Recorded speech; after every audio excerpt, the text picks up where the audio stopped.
ഇന്ത്യയിലെ ലോക്കുകളുടെയും സെക്യൂരിറ്റി സിസ്റ്റംസിന്റെയൊക്കെ പര്യായം എന്നറിയപ്പെടുന്ന ഗോദ്രേജ് എന്നുള്ള കമ്പനി, ആ കമ്പനിക്ക് ഏകദേശം 129 വർഷത്തെ പാരമ്പര്യമുണ്ട്. അവരുടെ ഐക്കോണിക് ആയിട്ടുള്ള ലോഗോ അവർ ഈ അടുത്ത് മാറ്റി. ഇത്രയും കാലം അവരുടെ ഫൗണ്ടറിൽ ഒരാളായ ഫിറോസ് ജാ ഗോദ്രേജിന്റെ സിഗ്നേച്ചർ ആയിരുന്നു അവർ ലോഗോ ആയിട്ട് സ്വീകരിച്ചു പോന്നിരുന്നത്. ഈ ഒരു ലോഗോയിൽ ഒരു പലതവണ കളറിലും മറ്റും ചേഞ്ച് വരുത്തിയിട്ടുണ്ടെങ്കിലും അതിന്റെ കോർ ആയിട്ടുള്ള കേഴ്സീവ് റൈറ്റിംഗ് അതിൽ ഒരിക്കലും അവർ തൊട്ടിരുന്നില്ല.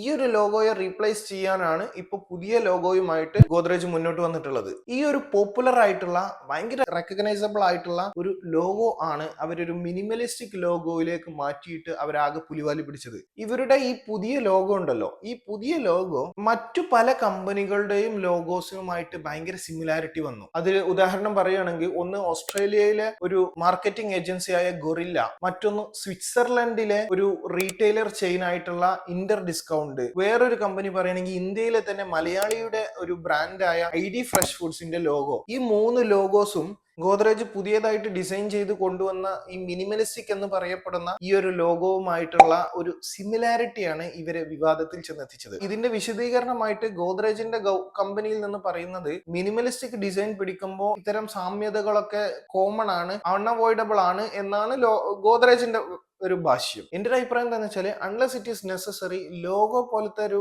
പ്രധാനപ്പെട്ട ഒരു കാര്യം അത്ര പെട്ടെന്നൊന്നും ഡ്രാസ്റ്റിക് ആയിട്ട് ചേഞ്ച് ചെയ്യരുത്. കാരണം കസ്റ്റമേഴ്സിന്റെ ഇടയിൽ ആ ഒരു പെർസെപ്ഷനും അതുപോലെ തന്നെ അവരുടെ മനസ്സിൽ രജിസ്റ്റർ ചെയ്തിട്ടുള്ള ആ ഒരു ചിത്രവും പെട്ടെന്നൊന്നും മാറിക്കിട്ടില്ല.